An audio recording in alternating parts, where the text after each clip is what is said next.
Next topic है, बहुत important topic है, बहुत जल्दी हम लेके चल रहे हैं कि आप लोग अपने एग्ज़ाम में सभी लोग पास हो जाइए।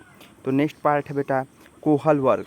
कोहल वर्ग ने नैतिक विकास का सिद्धांत दिया। कोहल वर्ग ने नैतिक विकास का सिद्धांत दिया और इन्होंने 3 अवस्था बताया: पूर्व परंपरागत अवस्था, परंपरागत अवस्था, उत्तर परंपरागत अवस्था। पूर्व परंपरागत अवस्था, परंपरागत अवस्था, उत्तर परंपरागत अवस्था। पूर्व परंपरागत अवस्था को 4 से 10 साल, परंपरागत को 10 से 12 या 10 से 13 साल और परंपरागत को 13 से ऊपर। फिर सुनिए, पूर्व परंपरागत, परंपरागत, उत्तर परंपरागत, ठीक है।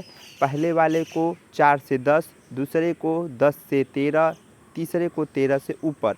पहले वाली अवस्था में पूर्व परंपरागत में पुरस्कार और दंड के माध्यम से बच्चे को सिखाते हैं। जहाँ पे बच्चे को टॉफ़ी दे के, जहाँ पे बच्चे को पुरस्कार दे के, जहाँ पे बच्चे को डिब्बा दे के, जहाँ पे बच्चे को पेंसिल दे के कोई कार्य कराया जाता है, वह पहली अवस्था कहलाता है। जहाँ पे बच्चे को डांटा जाता है, जहाँ पे बच्चे को मारा जाता है और कार्य कराया जाता है, वह भी पहली अवस्था। जहाँ बच्चे को पुरस्कार और दंड के माध्यम से किसी को कार्य कराने के लिए या कार्य में इच्छा जताने के लिए कोई कदम रखते हैं, वह पहली अवस्था कोहल वर्ग ने बताया था। कोहल वर्ग ने पहली अवस्था को अनुकरण काल भी माना, क्योंकि इस अवस्था में पुरस्कार और दंड तो होता ही होता है, साथ में वह अनुकरण के द्वारा भी, अनुकरण के माध्यम के द्वारा भी चीज़ों को सीखने के लिए जागरूक होता है। दूसरी अवस्था को पूर्व परंपरागत, परंपरागत। दूसरी अवस्था को क्या माना? 10 से 13 अवस्था। और यह कहीं ना कहीं ये अवस्था किशोरा अवस्था को बताता है। इस अवस्था में प्रशंसा और कानून की अवस्था माना गया। या लड़का हो या लड़की हो, जब उसकी प्रशंसा किया जाता है कि तुम बहुत अच्छा खाना बनाती हो, तुम बहुत अच्छा दौड़ते हो, तुम अच्छा गाड़ी चलाते हो, तो उसका मनोबल बढ़ जाता है। तो कोहल वर्ग के अनुसार इसे दूसरी अवस्था माना गया। तो कानून की अवस्था और प्रशंसा की अवस्था। और इसी अवस्था में वह कानून से डरने लगता है, कानून को जान जाता है, पुलिस की वर्दी देख के भागने लगता है। यह भी अवस्था को दूसरी ही अवस्था में रखा गया। जहाँ प्रशंसा किया जाए, जहाँ कानून दिखाई दे, वह दूसरी अवस्था है।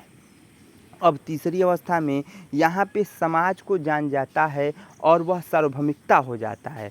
तो पूर्व परंपरागत, परंपरागत उत्तर में कहता है कि यहाँ पे समाज को जान जाएगा, सामाजिकता हो जाएगी, समाज को पूरे तरीके से जान जाएगा, समाज को जानने का इच्छा ले लेगा, समाज को ये समझ जाएगा कि हमें समाज के अनुरूप रहना है और पूरे तरीके से अपना विकास करेगा, समाज का विकास करेगा, समाज के इच्छा के अनुसार कोई कार्य करेगा। वह समझेगा कि हमें समाज में रहना है, हमें समाज के अनुरूप कार्य करना है। वह अवस्था तीसरी अवस्था कहा गया। जहाँ पे सामाजिक तो होता ही होता है, वह सार्वभौमिकता हो जाता है, ईश्वर से लगाव भी रखता है। जहाँ पे कोई लोग लड़ाई करते हैं तो वहाँ जाके समझाने का प्रयास करता है, वह तीसरी अवस्था। जहाँ पे वह पूरे तरीके से सबको समझा लेता है, माँ बाप को समझा लेता है, भाई बहन को समझा लेता है, गार्जियन लोगों को समझा लेता है, अपने पड़ोसियों को समझा लेता है, वो तीसरी अवस्था। पहला में पुरस्कार दंड होगा मेरे दोस्तों, दूसरा में प्रशंसा और कानून होगा मेरे दोस्तों, और तीसरा में सामाजिकता होगा, सार्वभौमिकता होगा, सर्व विकास होगा। तो ये था कोहल वर्ग का नैतिक विकास का सिद्धांत। 2 मिनट का वीडियो है, जल्दी से देख लीजिए, उसके बाद तुरंत आप लोग का जिन पिया जाएगा। जय हिंद, जय भारत, हर हर महादेव।